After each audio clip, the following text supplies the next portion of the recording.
This presentation has two parts. The first illuminates shame as a human experience. I'll track some of the basic ideas about this state and emotion, and I distinguish between those two. It is important for me in general to understand things, how they work and how they originated. I want to know how the human forms we live with now evolved, what function each element has. This is no less true of the emotional, psychic, and somatopsychic forms and functions than it is of any other human element. The morphology of shame and its function, as well as the relationship to other psychological and interpersonal processes, is no less important to understand than the morphology and function of the ulna and its overall relationship to the function of the arm, the whole body, aggression, negativity, and interpersonal conflict. The second part of this presentation has a different tone and meaning. One of the great strengths of this conference is that people come to work on ourselves. We come to tell each other our stories. We expose ourselves to the reactions and responses of others to expand our knowledge of ourselves and as a way to be more fully ourselves.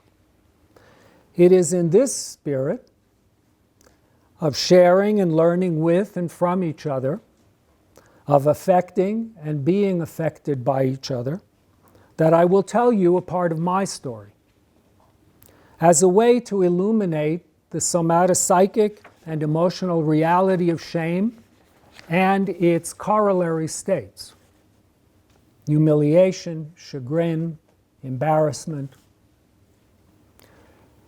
And to do that in the most immediate and direct, and I hope accessible way I know how, through the sharing of personal experience.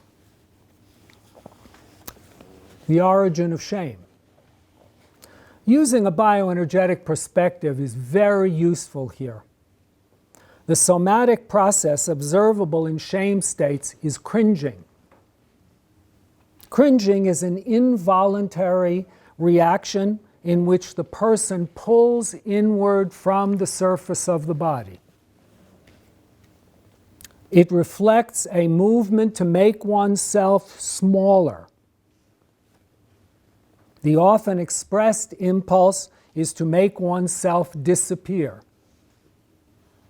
The disappearance, it is hoped, will mitigate the bad feelings related to the shame states, and will also reduce the contact with other people that intensifies the unpleasant feelings.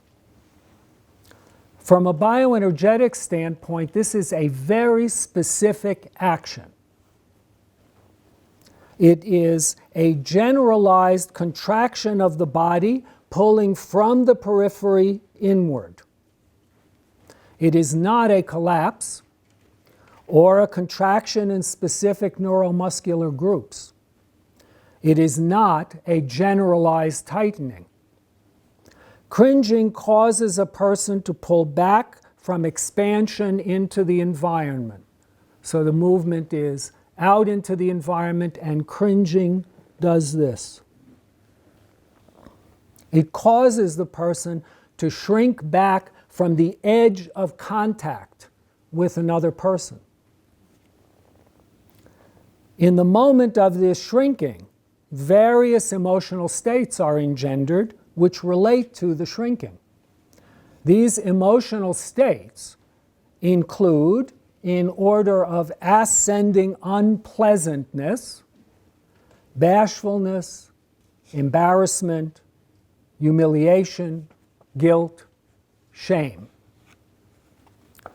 What is the evolutionary function of these feeling states?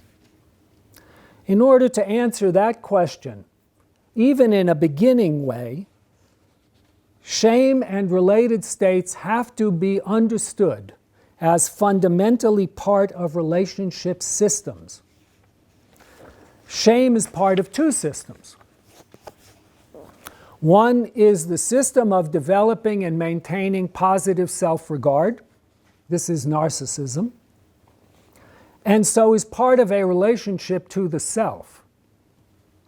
The other is the system of maintaining and developing healthy and positive relationships with others. This is attachment. Shame can become unhealthy in either system, but it is not intrinsically so. When I say that, I am saying that there are constructive elements in shame and shame states that have to be understood. I'll begin with the relationship to others. That's the one most of us are more familiar with. The experience of shame and related states is one way we know that we exist in a reality populated by other people. Shame informs us that we are being seen by and reacted to by others. It is, along with love and hate, part of a constellation of basic feelings that informs us through our bodily sensations and experience that others exist. Two views of the significance of guilt and shame. Guilt and shame are two of the unpleasant states that come out of this dimension of relating to others. Guilt is a product of feeling that one has transgressed against another person, done something to injure or harm them. The feelings call for and prompt apology and reparation. Once the reparation is made and is successful, the guilt may abate. The wrongness is in the act. The feeling is in the middle layers of the body. Shame is more in the deeper interior center of the body. The feeling is that the wrongness is a wrongness of self. Apology and reparation do not abate shame. In fact, the relief from shame is not easily arrived at, and methods to reduce shame or to mitigate it are not self-evident, as they can be in the case of guilt. Shame is challenging to understand and cope with. One reason for this is that shame has two active components. One component is the shame-related feelings that are stimulated by the reactions of other people. These reactions imply that a system of values has been violated. In the violation, a behavior that goes against the values and the beliefs, the violator reveals herself or himself to be the kind of person who can perpetrate such a violation, and hence should be ashamed of herself or himself. Now, we are all familiar with imposed value systems that induce shame. And we are all familiar with value systems whose main aim is to control and dominate a person, especially a child, through shaming. But it is a mistake to see this as the only source of the states and feelings we call shame. Another component entirely of shame comes from the internally held vision of oneself as a good person. If we believe that the only thrust in a child toward goodness comes from the indoctrination imposed by authorities from the outside, then this way of looking at shame is irrelevant.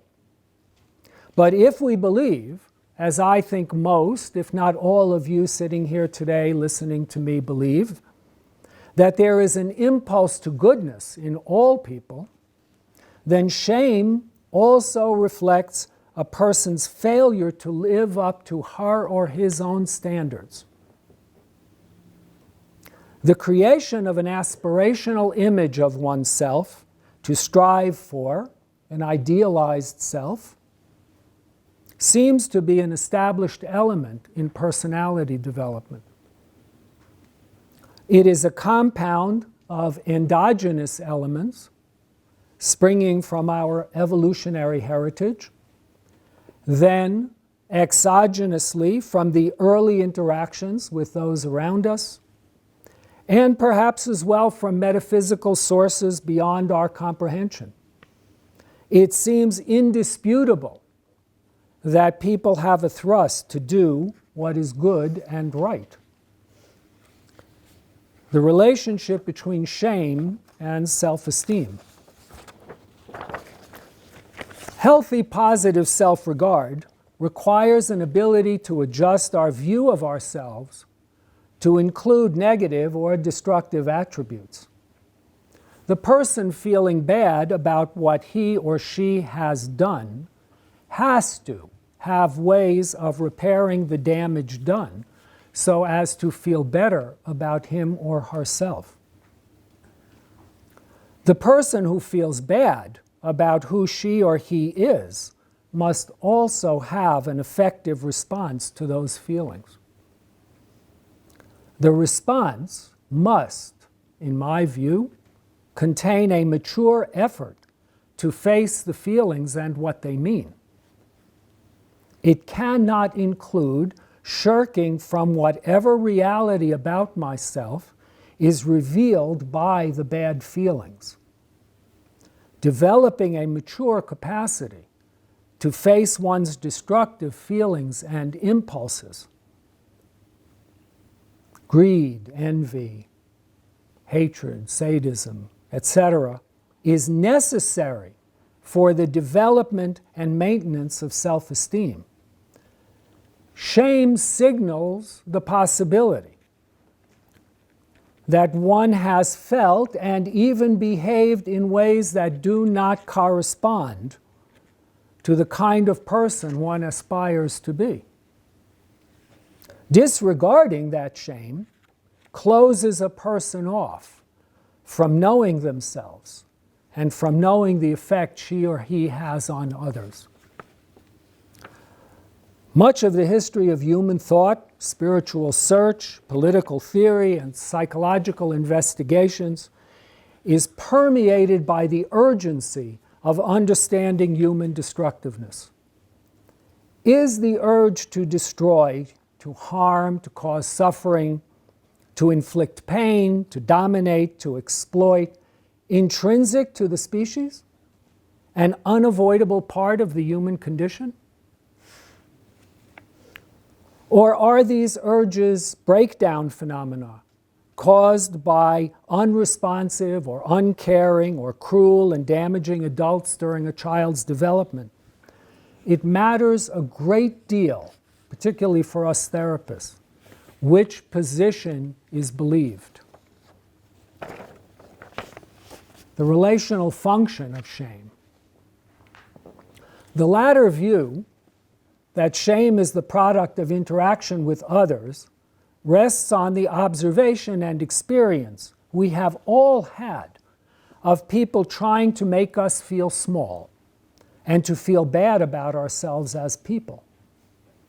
The reasons people do that to each other is manifold, but the intent is clear. Making a person feel small, inferior, insignificant, without intrinsic value, reduces the person's ability to represent her or himself. It diminishes their power. Because the healthy use of power rests on the feeling of positive self-regard. Positive self-regard rests on the feeling of goodness. The feeling of goodness rests on the experience of goodness in oneself, and the faith in the goodness, in that goodness, coming from the people most influential in a person's development. If the bad feeling we call shame is due to the negative intentions and actions of others that are designed to dominate and control us, then the only reasonable reaction is to fight back. Fighting back is very difficult, if not impossible, when the foundational belief about oneself is that I feel shame because indeed I am bad, and I am without the redeeming value of goodness. Asserting one's goodness in these conditions is useless. It is as if one were to argue with one's God, the being that is the final arbiter of goodness.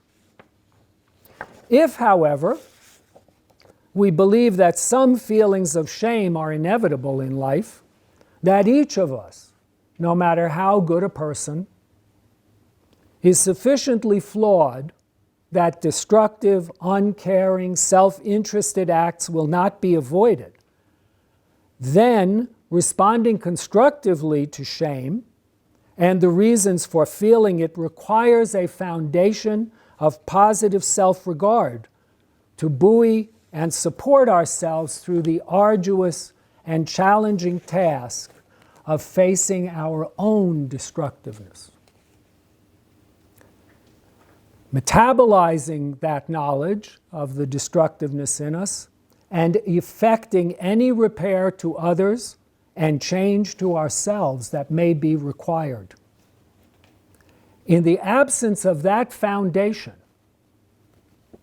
facing even valid sources of shame in ourselves and in our behavior, or fighting off malicious attempts at inducing a feeling of shame, becomes unbearably painful and frightening.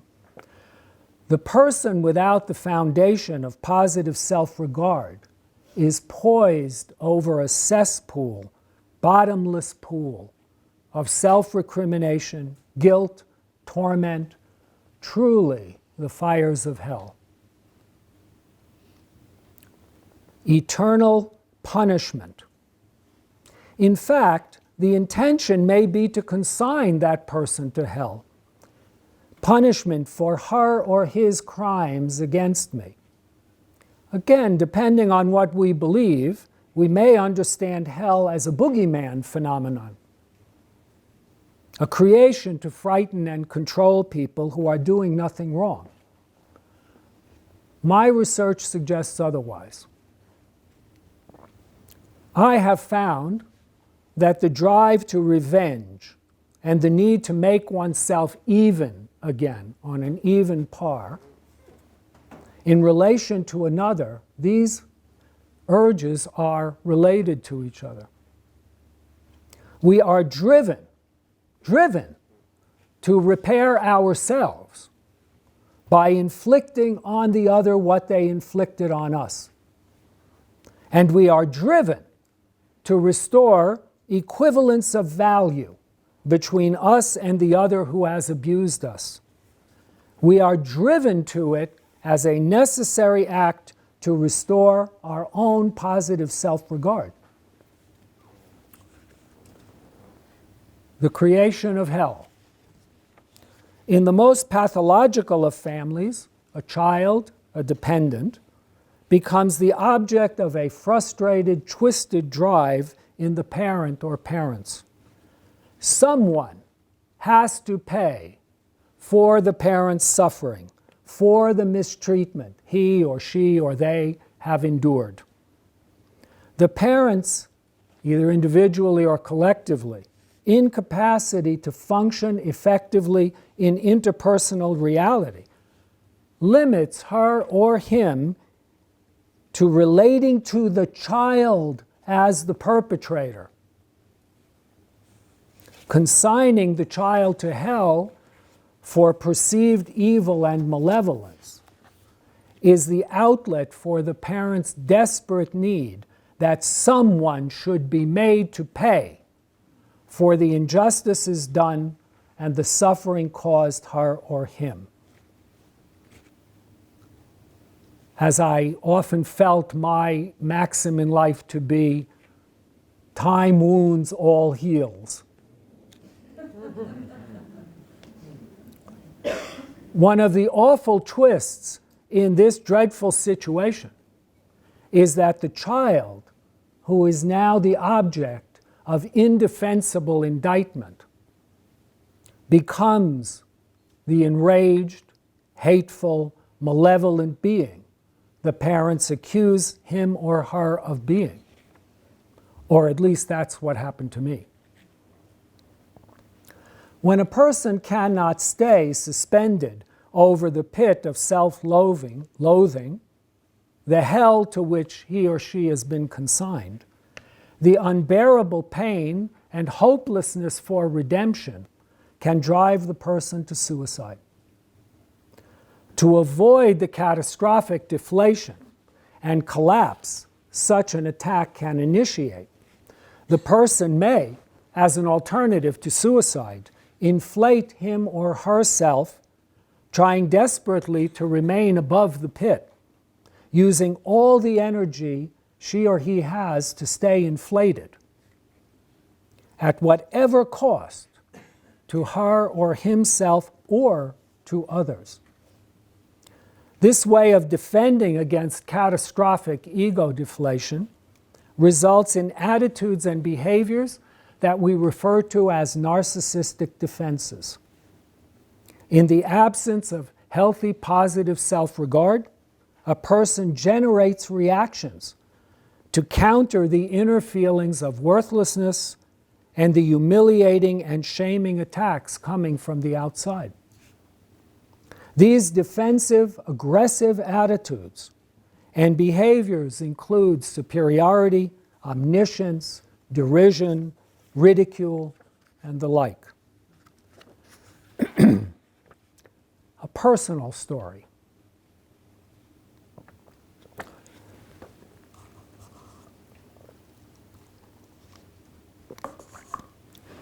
It is in the body of a person in the throes of these constraining and constricting defenses that we begin the second part of this presentation. I'm going to talk about myself and the situation I find myself in. I do this, as I have done before in presentations and in writing, for two reasons. The first and most compelling, to blow my nose.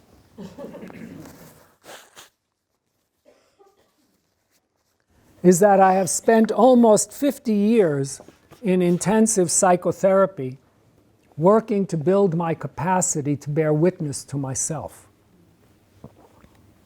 My own suffering, surely, but also to the unenviable reality of having to face myself as I really am. To do this necessitated confronting efforts by others to convince me that my knowledge is inaccurate. Some did so out of benign, if misguided, efforts to open my eyes to the goodness in me and in life. Others, beginning most critically with my father, disputed my view of myself to permit themselves to avoid facing the truth about who they are and what they have done to me. The second reason I tell my story is that the only relief I know from living in hell, as little as that relief is, comes from the moments of being real, of sharing the truth as I know it to be. I am not asking that any of you listening to this believe me, or that you come to see things as I do.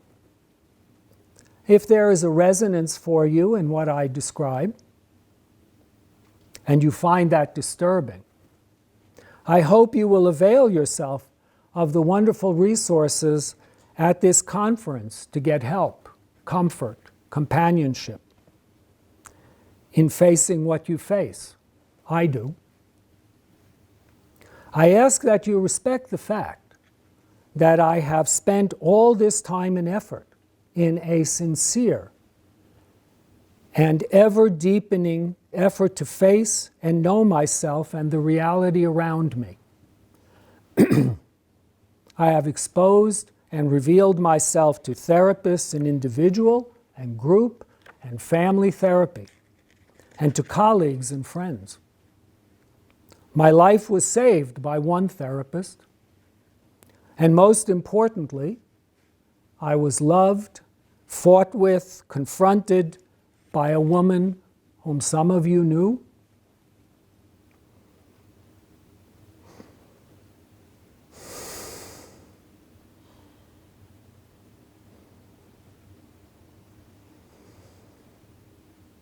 Who was a soul of great depth and intellect, and who lent me her soul so that I might have one. And I am similarly lucky again today. Please, don't believe that you will find the flaw in my logic or convert my thinking or reframe how I see things. I have stretched myself to see and know things way beyond my own limited frame. As my current therapist once wrote about me, there were periods of little distinction between shattered self and shattering object. Milton, which was my assigned pseudonym, would try to quote-unquote ground his term, himself, in the face of shatter. But often the ground shattered too. Yet each session he started at square one, aiming at ground zero, the point of cataclysm. Whatever he saw and felt was a taste of what he could not see and feel. He kept stretching, a snake with infinite elasticity, expanding around infinitely expanding shatter. Can the infinitely shattering self and object ever be encompassed? Defending against shame, which is a shattering feeling. I'll start this description of the defenses against shaming, humiliation, ridicule, by taking as example the deep and profound information provided by Homer Simpson. I could never watch The Simpsons, which my children found hilarious because I found it too painful. But in one of those strange coincidences that happen too often to me in life, for me to imagine that they are indeed coincidences, I watched one episode from start to finish. In that episode, aliens arrive on Earth and begin a project to take over the minds and souls of Earthlings. They do it by wheedling out of the person what it is they crave for and for which they have hidden desire, and then providing it. And then ridiculing them for their weakness and corruption. Weakened by seeing themselves as craven, spineless people without principles, the people are ripe to surrender their identity to the control of the aliens. The aliens are now in authority over the people's regard of themselves and can now control them from the inside. This drama is a brilliant explication of one of the basic elements in the possession of one person by another. It happens all the time in the development of narcissistic deformations in children. The very appetite which the parents accept and encourage in one moment becomes the mark of the child's corruption and exploitiveness in the next moment. The child cannot deny the reality of need and desire. Those are felt experiences. So the accusation of having those feelings sticks. Once the feelings are defined as reflecting an intrinsic badness in the child, shame is inevitable. Homer Simpson, being Homer Simpson, is asked for his heart's desire,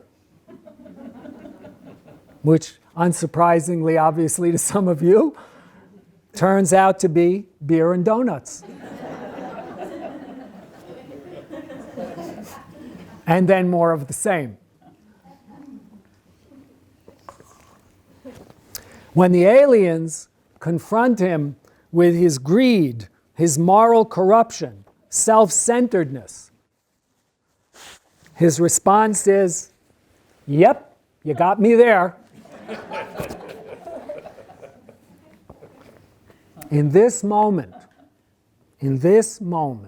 Homer becomes impervious to the eviscerating effects of the accusations. He appears to have no expectation to be otherwise. While this makes him a despicable character as a person and as a father, it does inoculate him against the deflation and the turning against himself that would make him vulnerable to another who claims to know Homer in his true, despicable, and contemptible identity. A person using Homer's defensive organization makes himself impervious to possession by not caring about the other person's judgment and not caring about the effect she or he has on the other. There are various ways that this defense is structured. All have in common the position that one is superior to the other person, a conviction held explicitly or in secret. It is this tightrope walking defense over a cesspool of hateful self-recrimination, ego deflation, horrific self-loathing that cannot fail. The defense cannot fail. If it does, the catastrophic collapse cannot be endured. Homer succeeds in fending off the assault on his integrity by embracing his dissoluteness. But he does so without self-consciousness and without any seeming concern for the effects of his imperviousness to others' judgments on the way he treats them.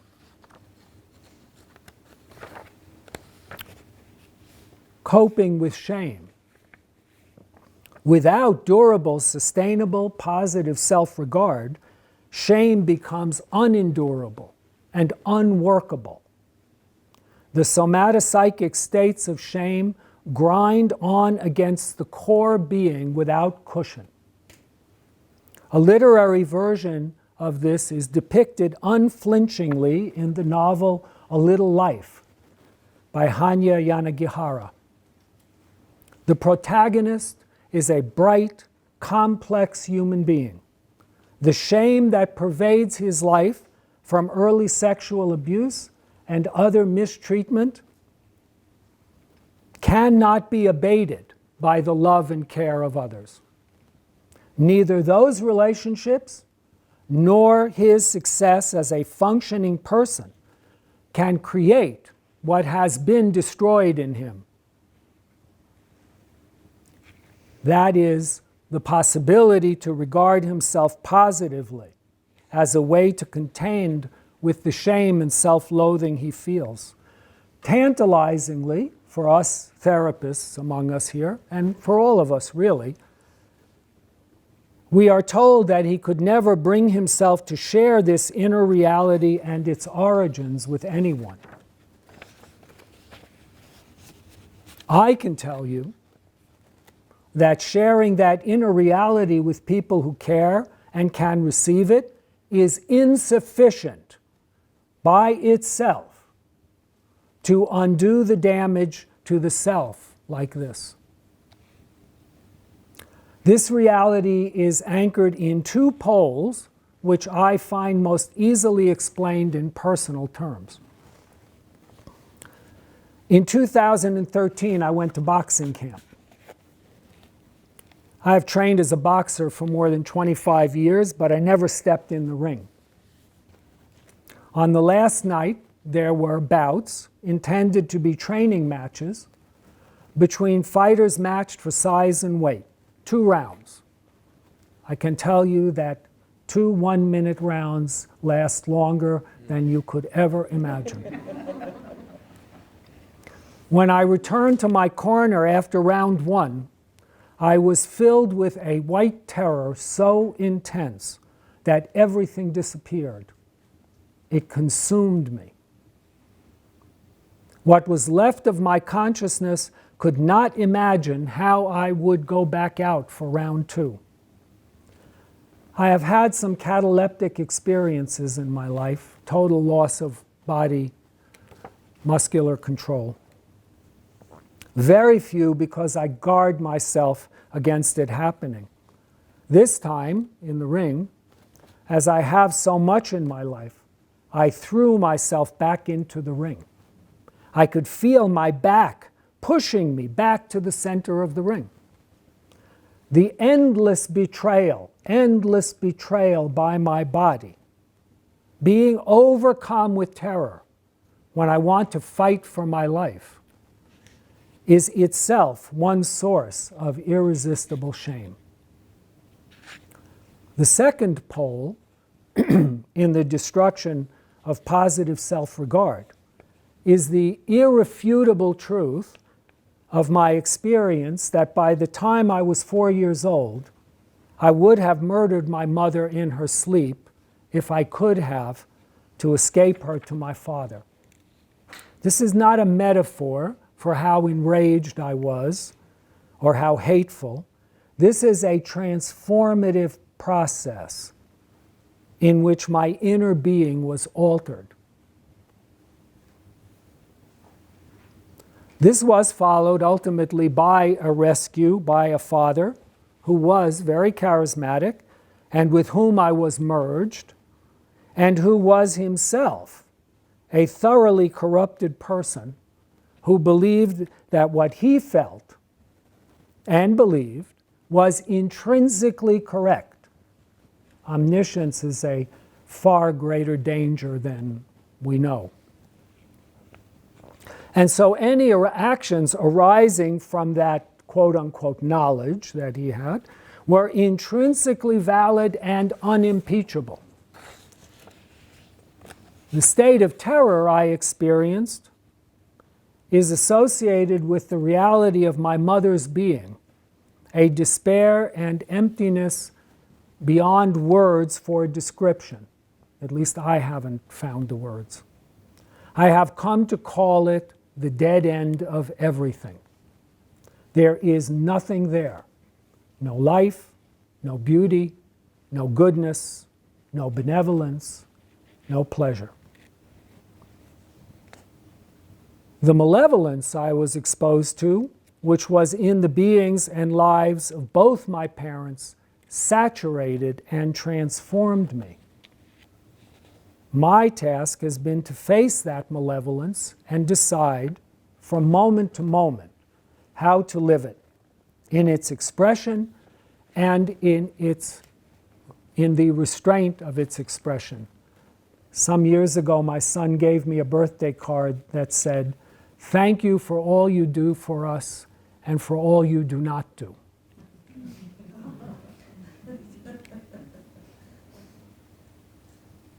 In malevolence are included hatred and sadism, corrosive contempt and superiority, appetite and grandiosity that only being God can match.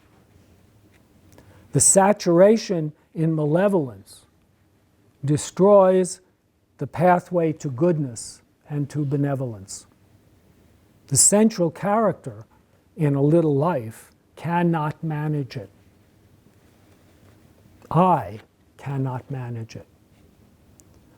With respect to shame, specifically, the theme of our conference, facing my core reality of virulent competitiveness, corrosive, unmitigated contempt, merciless hate and vengefulness, has no balancing love or kindness or respectfulness. I see myself as I am and as I have behaved no more clearly than in my behavior towards Elaine, my late first wife. I see some of the cost in her my treatment of her incurred. I am still now learning about that. Miraculously, the destruction of love in me did not make love in her for me impossible.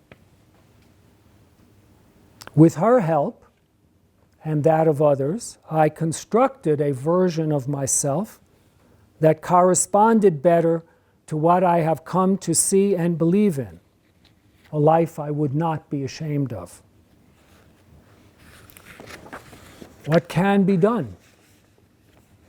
My research into the human condition has led me to the conclusion that human beings need, for our psychic and emotional survival, to believe that the people who have harmed us will eventually be brought to account and suffer for what they have done. The invention of the concept of hell comes out of this need. Regrettably, for so many of us, the only people that can be consigned to hell are the children of those needing that relief, bereft of the possibility of holding the perpetrators of their suffering accountable. Innumerable parents unconsciously assign the role to their children and attack and torment them. In the extreme, childhood looks like a psychic and emotional and, of course, sometimes physical version of a Bosch painting. The solution to living in hell, to the extent that there is one, has been for me to embrace the reality. Live it as fully as I can. Embrace, not condone, not be resigned to. In this taking up of reality, I have found that I can create other versions of myself than the core version. I can live by values that do not grow out of the corrupted, paranoid, self-serving values of my parents. I can take whatever they gave me, including a kind of ungrounded idealism they had about the possibility of human goodness, unconnected to their actual beings, unfortunately. And then I can add the immense gifts of those who loved and love me, therapists included. What I cannot do is deny the continuous truth of what it is to live in the experiential truths of the dead end of everything and the transformation to malevolence. What we all can do, therapists and all the rest of us, is bear witness to these truths as lived in the lives of our patients, our friends, in the society around us. Let's remember that biblical shame is not about sexuality. It is about self-knowledge. It is about the aspiration to the knowledge that is godly, that puts us at the center of our existence. Embracing shame in its corrosive, condemning aspects and in its constructive, corrective aspects may enable us to find ways to share and support each other in a truthful accounting of ourselves and others. Here's how my therapist described me in his experience of me and this effort, Quote, here is a little example. It is about a man I wrote about in Toxic Nourishment and Damaged Bonds. I called him Milton. He is a man who has been in pain all his life, a pain that won't go away.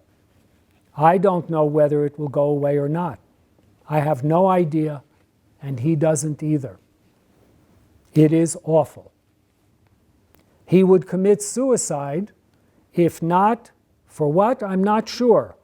Maybe his children, maybe something more. A kind of deep dedication to the truth of life, his truth. He is devoted to inner truthfulness.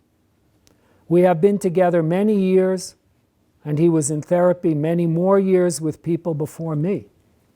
He is trying to make contact with himself, with life.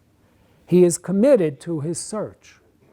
To be present in his search, and yet not be able to be present in life, to be present at all, is a plus. For some, being present to one's non-presence may be better than not being there and not knowing it. For Milton, it is a must. A few weeks ago he said, I feel my father killed me or some part of me. And I said, I absolutely believe you. And he weeps. After a long silence, he says, when I heard your words, I felt an entity leave me. That's a little vignette. He's not cured, I'm not cured. I'm in pain, he's in pain. I'm broken, he's broken. But at this moment, this one little moment, when he felt, actually felt, took years to find. They could look wasted. Some therapists wouldn't have been able to stand it. But these years weren't wasted, because a moment arrived in which he actually felt my belief in his pain. For an instant, he believed that I actually believed he was in pain and that this pain could be permanent. He heard me and for a moment felt the affirmation of the truth of his feeling. A feeling that came through was, yes, I absolutely believe you. And he said, when I heard your words, I felt an entity leave me. In the United States, an entity is like a devil, a possessed state. Now, I know that if one entity leaves, there are probably a million more. But it was a precious moment that took years to happen. No insurance company would pay for this moment, but it is an eternal moment. A moment that makes a difference to the universe forever. And some of you may be feeling ripples of it today, as may you here. For many, many years, every day, I used the methods of bioenergetic therapy, gagging, kicking, punching, screaming, breathing, to enable myself to come into the reality around me. These methods became a part of a continuous struggle against the devaluing, demeaning, ridiculing forces to which I was subjected in my development and well into my adulthood. Does not end in childhood. These forces became part of me. They still are. I fight them every day as I strive to face and contend with the malevolent forces in me that are mine now also. The fight on both scores is more subtle now, more in line with everyday reality. The impediments to living in everyday reality still daunting. It is not possible for me to overstate the meaning, the life-giving support of being seen truthfully, without flinching, without cringing, without fearful or self-serving denial. This gift has saved my life. I will ask you now to take a moment It's the end of my talk, but before you do something, before you are moved to applaud or whatever else you're moved to do, take a moment and breathe on what you heard and what you feel. And then if you are moved to an expression, whatever it may be, I'll certainly be interested to hear and receive it to the best of my ability.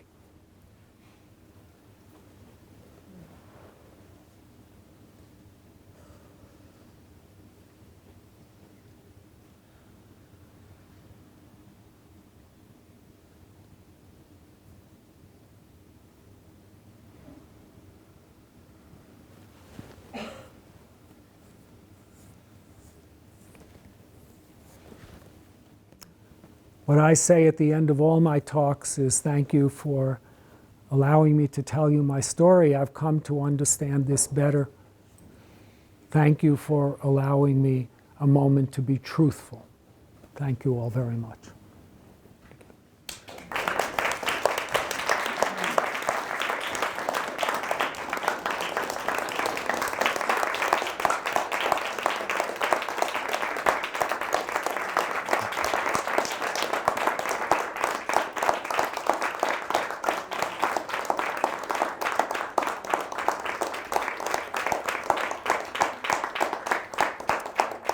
Thank you all very much. Back to work. Sure. You have to run it by the committee and whether they're willing to extend the time. You said, I don't know what you were saying. I feel it when translating it into another language, that shame is in the inner self and guilt is in the middle layer. And I'm having a language to interpret that statement. Would you just say a little more about it? How you, because that's a big statement. My experience of the somatopsychic organization of my body is that at its deepest, most core organization, it resembles nothing more than a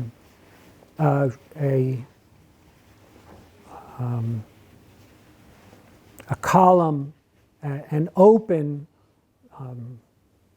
I'm being very careful because the words really matter to me and it's very hard to describe. If you would imagine a three-sided open column of granite, the inside occupied by a void, that's the deepest layer I can find in my body. And that's the layer where shame takes up residence. In the middle layers of my body where I can generate feelings that are relational, contactful, concern for my effect on others, concern for their effect on me, I can experience guilt. And that is tangibly in the layers, in the meso layers. Yeah, right. Muscle and some viscera, lungs and chest. But to talk about this to anybody else except bioenergetic therapists is to risk more ridicule than I can endure. That's what I was thinking. Okay, thanks. Sure. That's why the collapse is into nothing. The cringing that in a healthier person would result in a rebound effect. I had this happen to me years ago with a very interesting man, a bioenergetic therapist in Switzerland, very senior, and he had clearly participated in a transgressive behavior and he was evaluating it, and he said, yeah, I managed it with some ego deflation, but I also had some perspective, and we talked about it. And to have that, you have to have something in that middle layer, but you also have to have something in that deepest layer, a kind of bedrock positive self-regard. This is what people describe in borderline and schizophrenic conditions as anhedonia. Anhedonia technically means no pleasure. It doesn't mean, oh, I don't enjoy going to the movies. It means in my terms, and I think in basic bioenergetic terms, it means that I am disconnected from the benevolence in the universe. That pleasure at its deepest level is a connection to goodness. It's a connection to benevolence. It's not a relief from tension. It's a connection. And Freud and Reich and Lowen, at a deeper reading, in my view, they're all talking about that. But that connection can be destroyed. And so then, shame has no cushion. No cushion in the person's being, body, mind, soul. And so how do you bring yourself back from that? How do your patients bring themselves back? How do you as a therapist endure that?